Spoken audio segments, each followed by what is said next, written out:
How's it going, Yankee fans? Welcome to Fireside Yankees with your hosts, Alex and Ryan Garcia, over to my right here. And today we want to take a look at a series preview for this Yankees versus Astros series. 4 games at home in the Bronx. It's going to be a fun weekend, guys. This is a competitive team in the Astros. They're having a really good June.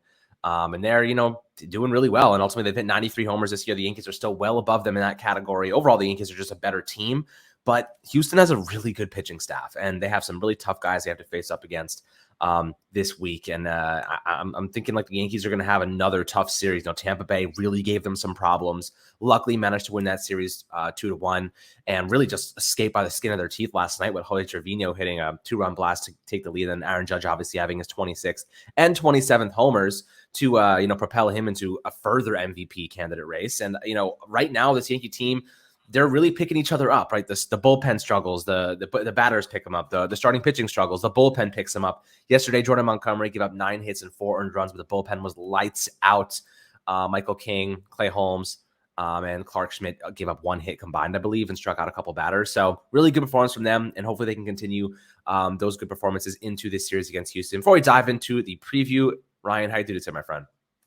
I'm doing great. As you mentioned, right, the Yankees just continue to win in different ways. Even Montgomery, I know he struggled, but he kept the Yankees in the game. He didn't let himself implode. He gave the Yankees 6 innings, which is more than I thought he was going to get after you see the 4 spot they put on him early. They really jumped on his changeups and his hanging breaking balls.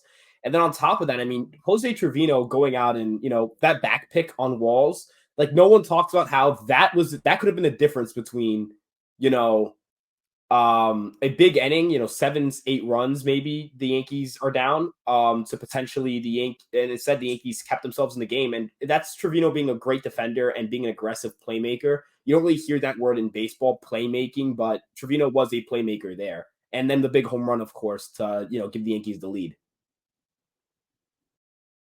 Yeah, it's interesting you use the word playmaker because you don't, like you said, you don't hear that very much in baseball. But Trevino, this guy, like the legend just keeps building for him. He has become something of a myth for Yankee fans, especially because like he's not supposed to be a power hitter. And he's doing everything that we hoped Gary Sanchez would do. He's hitting homers, getting on base. He's a tremendous defensive catcher. The guy's got an absolute gun for an arm. Those backside picks at first base are so laser fast. If you're leaning at first base, you're going to get sniped. Jose Trevino has that athleticism, and he has that low center of gravity to pop up and really fire that ball to first base quickly. You have Anthony Rizzo there. He's expecting it. He knows how to tag him. I have to say IKF had a pretty interesting game yesterday trying to tag guys out at second base. But Stanton, man, dude has a freaking cannon in right field. Those balls he was throwing at second base were on an absolute dime. You know what I mean? Like he was turning around without much vision of where second base was and just firing laser beams like freaking Star Wars character right to second base, and incredible accuracy from him in right field. And then having 2 big guns like that with Judge in center, it really is just awesome. Because if you're rounding third base and Judge has that ball, you're not running home because like you're terrified Judge is going to gun you out of home plate. But heading into this series against Houston, the first game today, we have Jameson Taillon on the mound against Framber Valdez. And Valdez, 28 years old, lefty pitcher. So interesting there. The Yankees, obviously, majority of right-handed hitters. Got Rizzo. They got Gallo. Gallo's been really bad lately. I wonder, I heard that maybe the Yankees could get something from him at the trade deadline, but who knows what that looks like. Valdez has a 2.78 ERA this year. 3.20 xFIP over 81 innings, has a 75.8% left on base rate, 67.5% ground ball rate.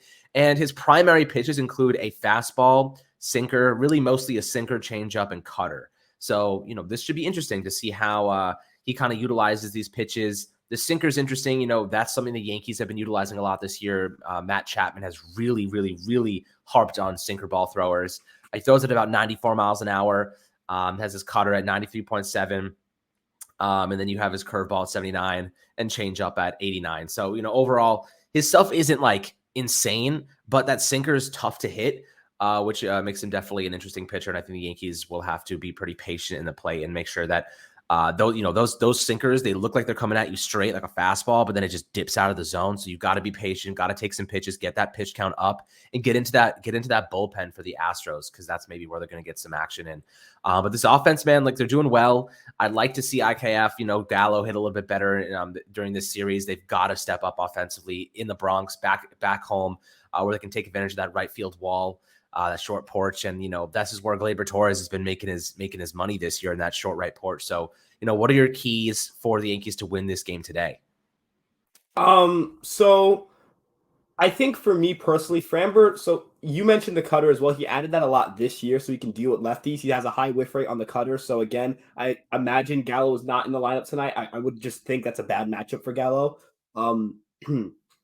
But the Yankees have to make sure that when they do get runners on, man, they're gonna hit into a lot of double plays. Like that's just like a lot of people are gonna be frustrated with it. But Framber Valdez induces ground balls at a rate that no other starter can compete with. And so he's gonna turn a lot of double plays, but he will walk you, right? He is definitely prone to the walks. If you can take one of his sinkers, think about it like from Gleyber's perspective. If you can hit one of those sinkers the other way pretty hard, right field, you know how right field is? The Yankees could take advantage of that and try to play pepper with that right field wall and get some balls over the fence. It's really tough to lift the ball against Framber Valdez, but it's not like Framber Valdez has like a low, like when he does give up fly balls, they do tend to be home runs. His home run to fly ball rate is 13.8%. Last year was 21.4%. That's way above the league average. So when you lift fly balls, if you hit 10 of them, at least one of them should be a home run, if not more. And, again, I think stealing bases is going to be important. The Yankees have to push the envelope on the base pass because they want to avoid double plays. So if IKF does reach, or if even Gleyber reaches, or Judge reaches, if those guys can see an advantage to take second base, go ahead and do so, because you may hit a ground ball. And when you do, as we see when guys are moving around the middle infield, that creates some disruption. The Yankees have done a decent job at stealing bases this year. So, I definitely think they could use that to their advantage. And for Taillon tonight, I mean, Yordan Alvarez is on a whole new level offensively. He has been unbelievable. He doesn't swing and miss. He doesn't chase, and he only hits home runs. Like, not only hits home runs, but he only hits rockets. You will not see him get cheated on a swing, and you also won't see him expanding the zone or just throwing the club head out and looking like a fool. So if you're Taillon, pitching around Yordan is imperative. I hate walks, but you know what? When it comes to Yordan Alvarez, man, you have the green light to give him the free pass any single time first base is open. You just want to make sure that you don't, unnecessarily give them free bases. You want to make sure you're making them earn those bases, because they can hit the long ball. And if they do hit home runs, a solo shot won't kill you, but a 3-run home run will kill you. So just when it comes to Framber, try to avoid double plays in any way you can. It's going to be inevitable, but try to push the envelope, try to do hit and runs, do whatever you can. On the pitching side of things, when you do give up the home run because the Astros lineup is explosive, try to make sure that you had runners clear for that. Yeah, it's going to come down to really good starting pitching in this series ultimately for the Yankees. Yeah. They got to limit that Astros, lineup. And, looking at the Astros during away games, they're still playing pretty damn well. So during away games, they're hitting 235 with a 31% on base rate. So not as good as at home. They've also hit 11 homers more away than in Houston. So that's interesting. They're hitting more homers away. So the Yankees got to be careful of that, especially with short porches. But looking at Friday's game, we have Justin Verlander on the mound. The guy is resurgent, 39 years old, 2.30 ERA, the best he's had since, honestly, it's the best ERA he's had in his career. So that's definitely an indication he's back after coming back from injury, had a bullpen session during the offseason, was really impressed by most teams. The Yankees wanted him. They made an offer, but he ended up signing a 2-year deal with an out after the first season. So $25 million for year 1 and year 2. But we'll see. It looks like they're probably going to keep him around if he keeps pitching at this level. His velocity hasn't dipped at all. Still at about almost 95 miles an hour with his fastball. Sliders at 87 miles an hour. The guy's just still raking, and he's still killing it.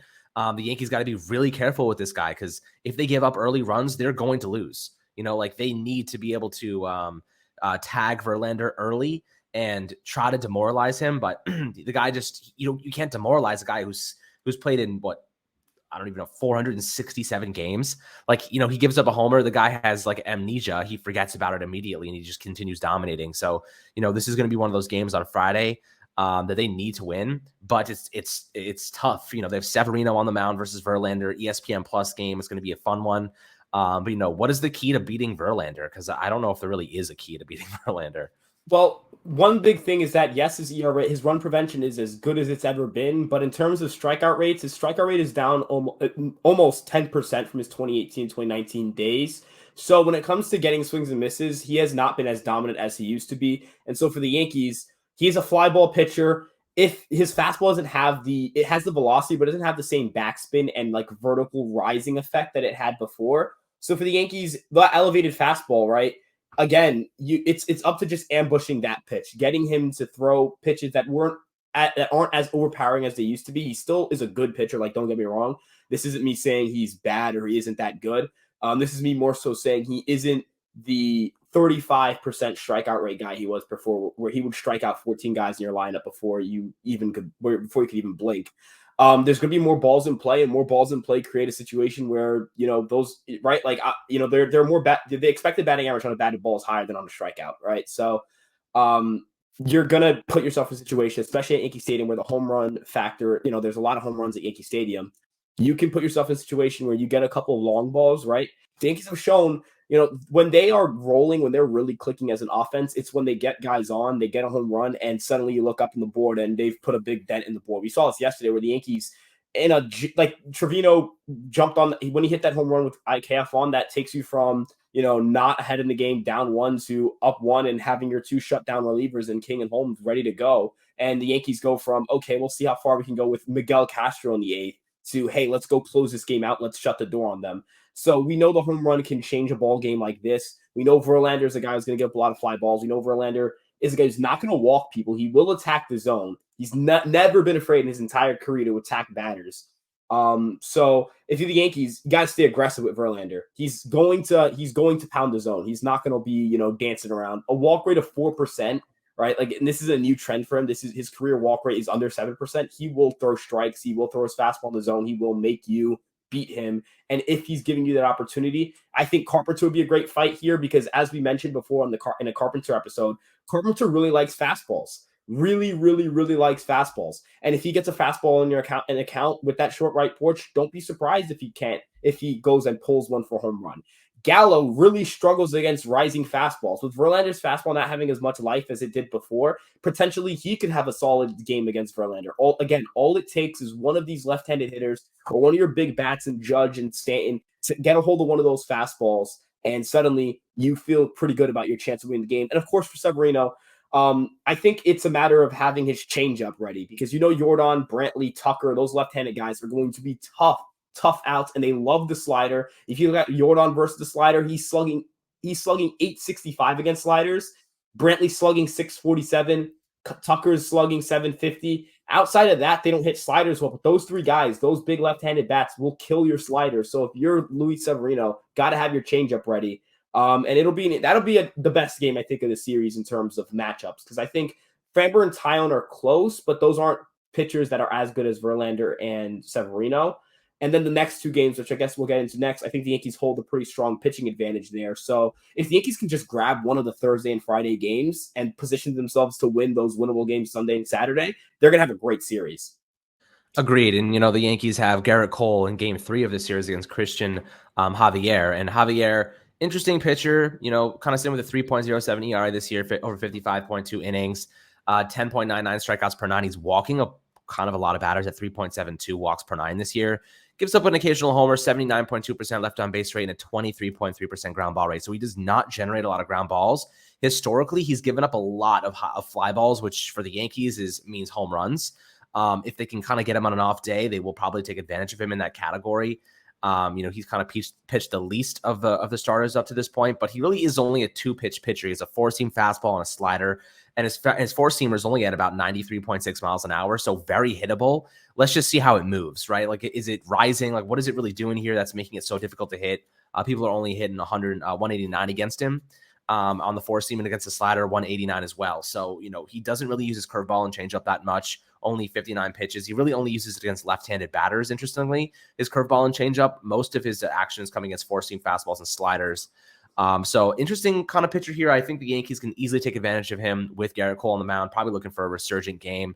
Always nice to tag his former team in the Houston Astros. What is your perspective on Christian Javier? So Javier, as you mentioned, fastball slider. The fastball is a big backspin fastball. There are very few guys who get as little like drop on their fastball. He gets a lot of backspin. He keeps that pitch way up in the zone. But with Javier, a lot of his stats are still inflated from his time as a reliever. If you look at his numbers as a reliever, 11 innings pitched, 0 ERA, 41.5% strikeout rate, 4.9% walk rate. You look at as a starter, 3.86 ERA. His FIP's at 3.63. His expected FIP is 4.65. 27% strikeout rate, basically, but an 11% walk rate and a 1.31 whip. He's a guy who, as a starter, he's solid, but that ERA looks more average in terms of, especially adjusting for the fact the balls are kind of dead this year. He's very much an average starter. And, this is an advantage the Yankees have in their pitching staff where they will constantly be able to throw out a very good pitcher in their rotation. And Javier is just not the guy that Garrett Cole is. But the Yankees can't fall asleep at the wheel. Garrett Cole has to make sure he pitches a great game and again, utilizing your off speeds, utilizing that changeup, utilizing the fastball up and away against lefties, making sure that you're mixing your pitches and staying deceptive because this is a team that picks up on patterns pretty quickly. That isn't like a cheating that's not me insinuating they're cheating or anything. This is me just insinuating that a good lineup full of good veterans with postseason experience, they know how to, figure out when a guy is leaning heavily on his fastball slider and pick up on those habits. That's why the Astros have been so good for a very long time. Remember, they've gone to 5 American League Championship Series, 3 pennants, and a World Series since 2017. This isn't a lineup or a team that isn't prepared to handle Garrett Cole. Garrett Cole just has to make sure he's as prepared as they're going to be. Yeah, but we always know Garrett Cole's prepared, that's his MO. He's always ready. If he has an off game, the thing about Garrett Cole is you saw when he got batted around by the Twins a couple weeks ago, his location was off. He was throwing meatballs down the middle of the plate, but when he's dotting the I's, dotting those corners, he's impossible to hit because that sweeping slide that comes across the plate, those fastballs at 99 miles an hour that are darting those bottom corners, it's so hard to hit. And even if you're Houston and you know what pitches he throws, it doesn't matter, right? Because he's that good when he's on. But heading into the 4th game of the series, you got, Nestor Cortez coming off his kind of tough outing against Tampa Bay, but I'm not too worried about him. Against Jose Urquidy. I think I pronounced that right. I don't know. Yeah. Urquidy is an interesting pitcher. He's really struggled this year with a 4.68 ERA, 67 innings. Doesn't really strike out many batters. His walk rate, 1.74 per 9, doesn't generate a lot of ground balls. He gives up a lot of fly balls. The Yankees can easily torture Urquidy if they have a good offensive game. He doesn't have anything that's above average stuff. Maybe he has some pitches that are good, but mostly he's a 4-seam fastball thrower, has a changeup, slider, and cutter, but really is just a fastball and changeup type of pitcher. Mixes in a cutter every now and then, or rather a curveball, my apologies. So that's kind of where he comes into play. I don't really think that he's going to be too difficult for the Yankees to manage. 94 miles an hour on his fastball. What are you thinking about Urquidy and what he's bringing against this Yankee team?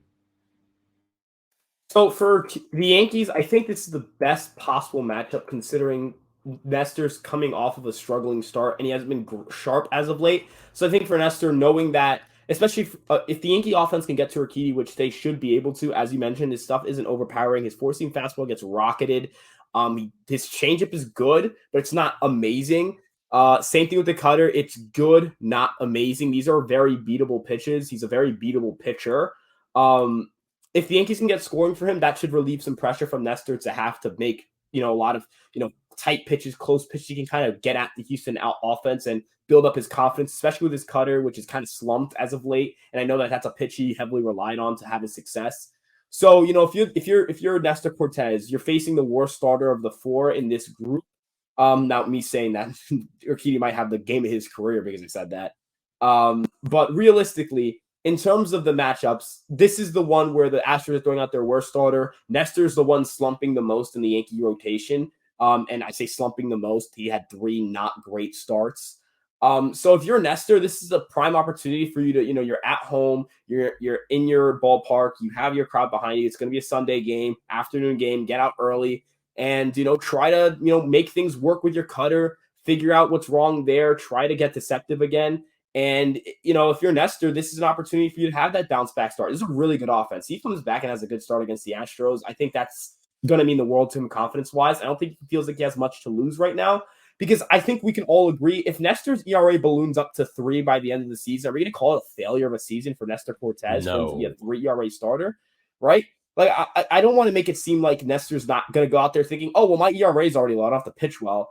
But I think the Yankee clubhouse and the environment, there's going to be less, there's going to be more of a cushion for him and less pressure for him to have to necessarily perform if the Yankees can go out and give him that cushion offensively against Urquidy. So this is more of a confidence, kind of a mental game for me for Nestor. I think that this is more of an opportunity for him to build up his confidence. He's looked very frustrated in that Rays start, almost defeated. Like, what the hell am I doing here? Like, like cutters, no matter what I'm throwing, they're beating me,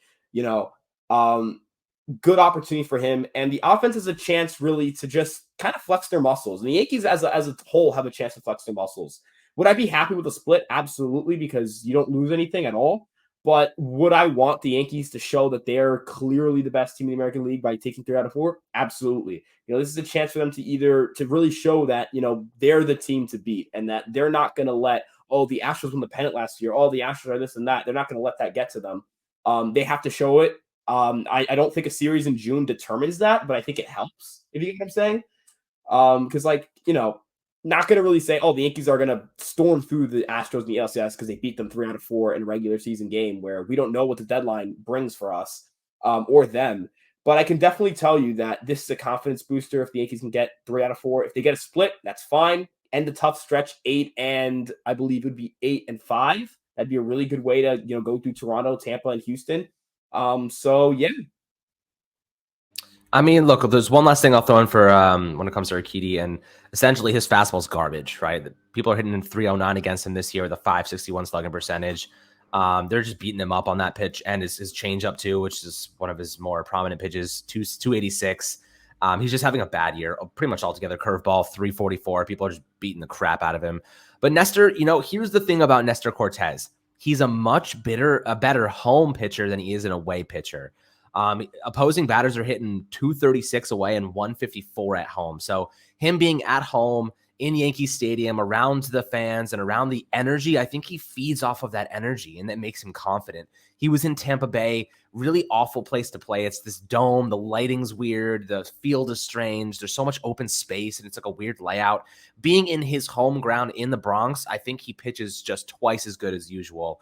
And I'm hoping that kind of like translate against the Houston Astros this upcoming week. Like for example, his last three starts, right, against Minnesota on June 8th, he gave up 4 earned runs and 2 homers away at Minnesota. Then he plays Tampa Bay at home, gives up 1 earned run over 5 innings, and then goes away to Tampa Bay and gives up 3 homers and 4 earned runs in 4 innings. Like, he's just not a good pitcher away, interestingly, for the most part. So that's kind of weird, in my opinion. Maybe something to note when moving forward and how the Yankees might look to strategize using him in the rotation. Maybe trying to keep him more so pitching at home. And then maybe when Domingo Germán comes back, kind of mitigating those away games with him. Who knows? I mean, I don't think they would do anything like that simply because Nestor Cortes is that good this year that, like, why would you replace him away just to, like, make sure he plays at home? But I think if the rotation works out that way, like for rest-related purposes, workload management, I think that it might be an interesting strategy to try and get him to pitch more home games than away games. What are your thoughts on that?